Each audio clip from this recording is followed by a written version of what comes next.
Yo guys, welcome back to my channel. As you all know, tomorrow is obviously the Arsenal game, so I'm here to give my review and what I think the starting lineup should be, will be, and how it's gonna go, etc. So we got Southampton tomorrow, 3 o'clock kickoff at Emirates Stadium.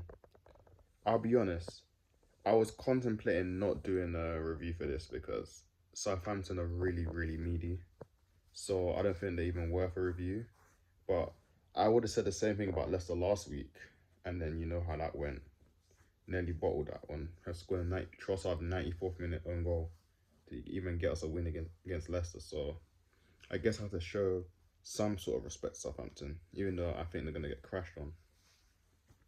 As for the lineup, I don't know how they're gonna line up because I've seen some highlights of their games, especially the recent one against Bournemouth, and I saw the Bournemouth and United game, and the same themes have been popping up. They've been causing their own problems from playing out the back with their manager. I think he's trying to do what Vincent Company did, but he needs to understand that just because Vincent Company got upgraded to drop to Bayern Munich doesn't mean that he's gonna get the same fate. So if he does the same thing tomorrow, they're gonna get smoked like at least 3-4 nil.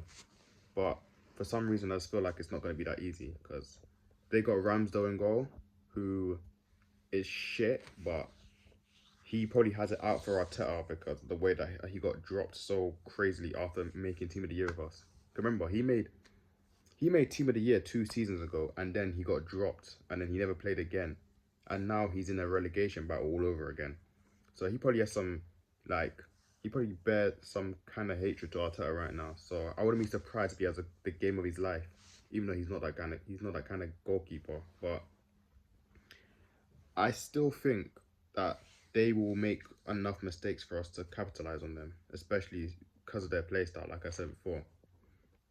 As for Arsenal, when I think about the lineup, it's kind of annoying because like it's not like Man City and Pep because you never know what kind of lineup Pep's gonna choose. But with Arteta, you already know what he's gonna choose. Even though we normally win games, but it's like it makes it like less fun to predict. You know what I mean? Because like we already know what's gonna happen. But you know, expect the same goalkeeper and back five: Raya, Timber, Calafiori fullbacks, Saliba, Gabriel centre backs. But then again, White has missed the last few games with a minor knock, as they say, and Timber came off at half time in the Champions League game because of a precaution. So I wouldn't be surprised if Ben White comes back and takes that spot. But if it's not Ben White, it's obviously Timber in it. And if it's not Timber, then that's where the problem comes because that would probably mean Kivior because Zinchenko's, I don't know where Zinchenko is, isn't it? He was supposed to have a light injury before the season started and he's still not back, so we don't know what's wrong with him. Tomiyasu was seen in training recently though, so you know, never mind. He's probably not going to play either. That guy's cooked as well, bro. But as long as one of Timber and Ben White's there, then we don't have to see Jakob Kivior play in defence because you know what it is, yeah? He's not bad, but he's clearly the weak link in that defence when you watch them play. Like, he's the only one in the defence that's not comfortable on the ball. So it just makes it easier for teams to press us in and box us in and then force us to go long. So yeah. So hopefully Ben White or Timber's ready so one of them can play and Calafiori on the other side. Midfield, that's interesting now because you got Trossard. It'll probably be Trossard. You got Trossard, White. You got Trossard, Rice, and Partey in midfield, which has been the midfield I've been playing with recently. But Marino's come back from injury last game, and then you got Waneri as well, who looks like a gem. And if there's any game you want to play him in, it's against Southampton because Southampton suck. And when he came on last week against Leicester, when it was 2-2 and the stadium was all down and everyone was like fearing the worst, he sparked the whole place up and first touch, drive, and then long shot, and then they went in. So it's going to be interesting to see who he picks because he can't keep picking the same midfield like every game because like we have games like every 3 days now. And Uncle Partey is older, innit? So like his legs aren't there no more. So we can't keep wasting them. And we even got flipping Jorginho as well. We haven't seen that much this season apart from Spurs, I think he started, which he did alright in, to be fair. But we got more options now. Like I've just read today that Odegaard might be out longer than expected, which contradicts what I said a few days ago, which is a bit annoying because like you think you're getting all the good news at once, and then something has to happen to like counteract the good news about Marino coming early. So he's got, to me, it's Rice, obviously Rice, but Partey and Trossard are the other two midfielders who probably will start, but I'm not gonna guarantee that they start. You know what I mean? Because Marino, Marino, he didn't look amazing in the game when he came on, but if anyone wants to get like good cardio and fitness in, it's Southampton. So especially when we're probably gonna have the ball. So I don't know about, it could be Marino and Ranieri, it could be Trossard and Partey, it could be Jorginho.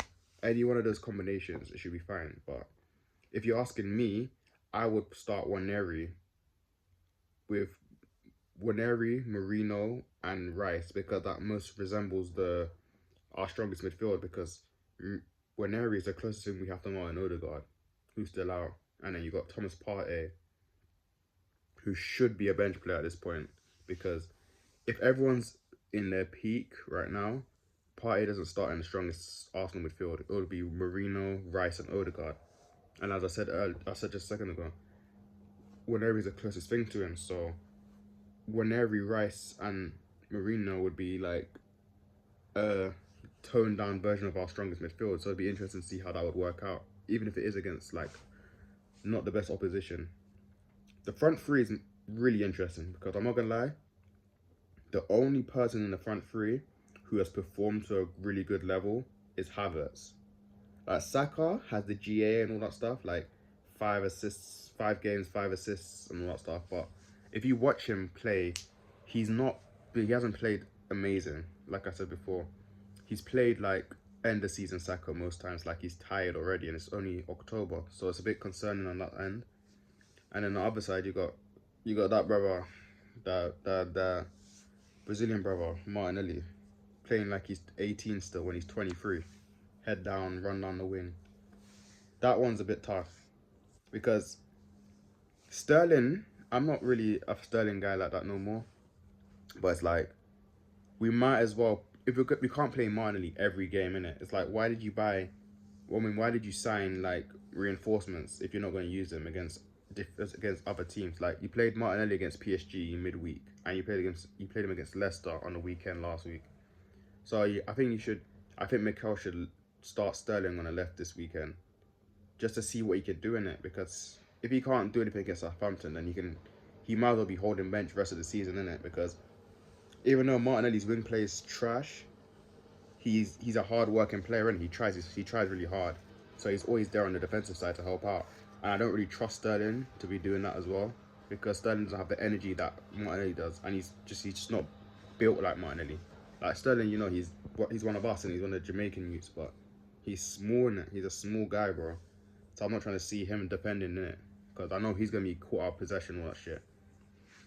Saka will probably have to start because Saka's the only right winger we have at the club. And even though he's star boy and all that stuff, he needs to step up, man. He needs to like improve. He's like playing better. We got man like Cole Palmer cooking at Chelsea, and it's like, bro, come on, man. It was Saka Foden debates, bro. It was never. Remember, man, everyone talking about Saka Foden, Saka Foden. Palmer's better than both of them, and it's crazy now because like now it's pretty obvious that they're better. Palmer's a better player than both of them. So I need Saka to step up, man. Make that debate a real one. And then Havertz, bro, you keep doing you, bro. I'm not gonna lie, keep doing you. I ain't got nothing bad to say about you, bro. You scored 6 Emirates games in a row. Make it 7, bro. You've got, I think, got 5 goals this season. Make it 6 or 7. You know, I only see someone crash a hat-trick on Southampton, innit? I'm trying to see Aaron Ramsdale get embarrassed, bro. Because I hate how the Arsenal fans were backing him so much over Raya when he's obviously a worse goalkeeper. I was like, how could you back this guy after this guy said that he can't concentrate for long enough in the game? And the way that he crashed us out of the title race by making mistake after mistake in that run-in 2 years ago, especially against Southampton, the team that he plays for now. And when he was like, in the first minute, he passed it to like, I think the guy was called Carlos Alcaraz, funny enough. He passed him in like the first minute, and the guy scored, and he was in the back foot ever since then. So since that day, I never forgave him ever again. I was like, I'm done with that guy, innit? So yeah. So basically, I'm just hoping that we crash on him as much as possible in the next tomorrow, innit? So yeah. So Havertz, Martinelli, Saka, one of you guys needs to at least crash a hat trick on him, bro. The team that I think that Arteta will go with is Raya, Timber, Calafiori, Saliba, Gabriel, Partey, Trossard, and Rice, with Saka, Martinelli, and Havertz. But if it was my decision, I would take out Partey and Trossard, and I'll put Waneri and Marino to get them up to fitness. And I just want to see Waneri in it, because like, I've seen the rest of these men for the last 2 years, bro. Like, I know what they're going to do in it. Even if we're going to win, I know what we're going to do. I want to see new blood in the system and see what they do. So, yeah. So, I'll have Waneri in there. What else? My prediction for the scoreline will probably be, I don't know. We shouldn't concede. I'll say that. We have the best defense in the league. We have the best centre-back pairing in the world. We shouldn't be conceding against Southampton, innit? But if it was at St. Mary's, I'd say like 5-0. But the fact that over the last 2 years, our home form has been worse than our away form, I'll say 4-1 or 5-1. 4-1. I'll say 4-1. Saka brace, Havertz goal, Martinelli goal. Front three all getting involved. And then their goal is going to be a penalty. I feel we're going to give away a penalty somehow. The referee's going to make a bad call, and they're going to give them a penalty that they score to make it 3-1, and then we score a fourth. So that's my prediction. Before I end this video, I just want to say thank you to all the people that shared and liked. We've reached 10 subscribers, people. Big milestone right there. And on to the next one, though. We ain't stopping right there. We're going to keep going. So I want to say thank you for all the people that subscribe to my channel, and more content will be coming out soon. Just stay patient and like, comment, and subscribe, and share with all your friends to help me grow this, because I'm trying to do something here. So I really appreciate it. Anyway, that's me for now. I'll see you guys soon. See ya.